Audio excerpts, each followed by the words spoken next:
Who is Mamon, and what are his Knights of Avarice?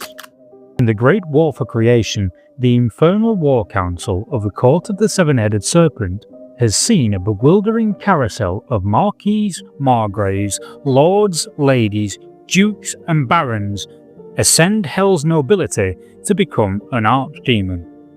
Each seat represents an example of one of the 7 mortal sins, and only the most powerful demon may ascend to such a throne. Once there, the trickery, treachery and political movements of other archdemons may quickly depose them of their newfound status. Of all of the demon lords, only one has been able to hold his seated power with almost unbroken reign for the 800 years since the war began.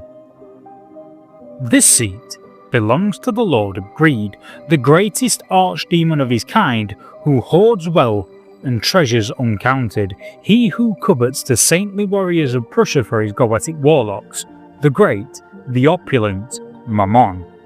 Where many of the faithful nations use gold as currency, from the ducats of New Antioch to the dinars of the Iron Sultanate, the heretic legions may only use silver, as the Lord of Greed covets and demands all gold for his own, as he controls the commerce of hell.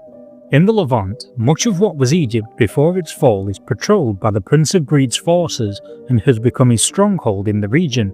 From here, Mamon plans to sweep the northern coast of Africa to strike at Mali and Axum. But thus far, the fierce fighters of the expeditionary forces of Abyssinia have managed to stall his advance, but they and the coalition of Nubia are struggling to contain this offensive. For Mamon has dispatched into the field his Knights of Avarice, opulent warriors that hoard every precious morsel in his name. There are great treasures in these lands, and Mamon will have them all, but there are none he covets more than the legendary gold mines of the Queen of Sheba, and within Axum, his most coveted prize of all, the Ark of the Covenant. The Knights of Avarice are the followers of the Prince of Greed. These garish heretics festoon themselves in all manner of extravagant arms and armour in a display of their wealth. A Knight of Avarice will only carry the most expensive and rare equipment, and no heretic is permitted to join them unless they are able to obtain a glistening panoply worthy of their approval. Draped in fine silks, their armour made of polished gold and decorated with precious gems, the heretics of this warband are a sickening display of greed to behold. So that they may strip the battlefield clean of loot, the Knights of Avarice favour hammers and clubs with which to smash bones but leave flesh and blood intact. They also refuse to carry any weapon that may damage anything of value. Such weapons as fire or shrapnel weapons are instead opted out for deadly gas weapons to kill the bearer but leave the valuable armour untouched for salvage. The warriors of this warband will catalogue, tally and scrutinise all things of any value recovered from the battlefield, be it silver, gold, art, brass, bronze, precious gems, livestock, slaves and much, much more. All of this is carried off to the great treasure chambers that act as their temples to Mamon. Even the dead are butchered and flayed with surgical precision for their sale in the markets, their organs catalogued and preserved for sale to infernal alchemists for use in their creations. Great Mamon is credited as the creator of the fearsome Goetic warlocks, and these foul and haunting mercenaries are a common sight in the warbands of the Knights of Avarice. The chaplains of Prussia are held in high regard by Mamon, as their faith, skill as warriors and renowned resolve make them perfect candidates for corruption into a Goetic warlock, and Mamon offers generous bounties for their capture. However, the shadowy terrors of the death commandos will never befall any who encounter the Knights of Avarice in battle, as Mamon is a great rival of their patron, the Lord of Wrath and Murder Beirut. As a result of this hatred and rivalry, death commandos are never used by Knights of Avarice warbands. While these warbands are small in number, as only the wealthiest and best equipped may join their ranks, Wretched may still be used in these warbands despite their lowly status.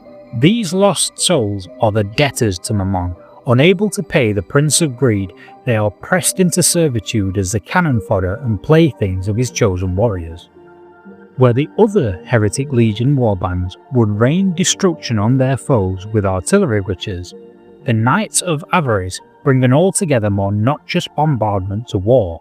While they still use artillery witches, and they still open portals to the warforges of Tartarus, these silent spectres use the infernal chemical warfare of gas bombs to kill their prey and preserve their loot for the taking.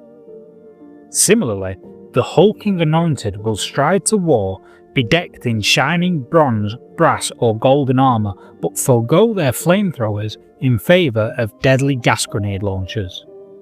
Even the heretic priests of this warband may forego the usual trickery and manipulation of their puppet master spells in favour of slaying their foe with the price of their own greed. The worldly possessions of this unfortunate target will begin to crush them under its weight, with even the strongest of armour only compounding their suffering further.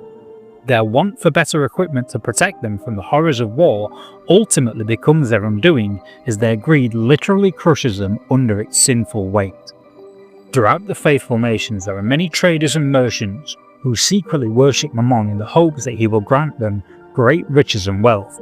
As a result, they secretly supply the Knights of Avarice with precious wares from the faithful armories. As such, it is common for the expertly crafted wares of the Iron Sultanate to be seen in the hands of a Knight of Avarice, or even the famous mechanized heavy infantry armour may be donned by their blasphemous treasure hunters. The elites of the Knights of Avarice may be gifted with a suit of glistening gold. His beautifully crafted panoply of war is decorated with a leering cherub face. Staring with inhuman eyes at the heretic's foes, despite its exquisite craftsmanship, this armour is known as the Tarnished Armour, as it is constantly caked in offal and gore. The mere sight of this gift of Mamon fills the heretic's enemies with an insatiable greed and a lust to own it. All who near it will rush forward, charging at the bearer to tear them apart and take the armour for themselves, but this is folly, as the armour is often gifted to the bearer as an alluring trap for the foes of this skillful warrior. Great works of art of staggering beauty will commonly be used to decorate the standard of Mamon. Crafted from expensive materials, it will regularly depict saints performing sinful acts. In combat, the standard of Mamon will force any enemy who draws near to it to be overcome and forced to their knees in supplication to the Prince of Greed, making them an easy picking for his soldiers. Another of the items of worship to Mamon, carried by his servants, are the golden carved altars. These powerful magical items will cause the ground around them to twist and shimmer with the illusions of a foe's greatest desire, causing them to scramble in the dirt, reaching for precious objects that were never there. However, not all the gifts of Mamon are intended to trick his foes or protect his servants. Sometimes a warrior will be gifted with the precious and deadly coin hammer. This is a double-handed great hammer with Mamon's personal seal on its striking head. With a powerful swing it punches through the thickest of armour, burning a permanent and painful brand into the victim's flesh.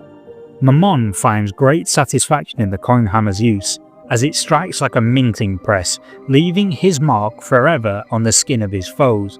Should they survive the encounter, this brand marks them out as a servant of Mamon, and while they may be innocent of this accusation, the brand will forever sow the seed of doubt and mistrust among their comrades, much to the amusement of Mamon.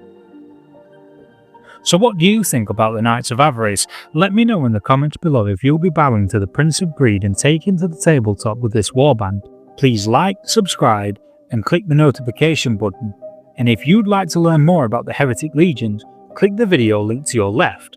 Alternatively, click the link to your right to discover the elite soldiers of the Trench Pilgrims, the Stigmatic Nuns. Thank you for watching, and I'll see you all soon.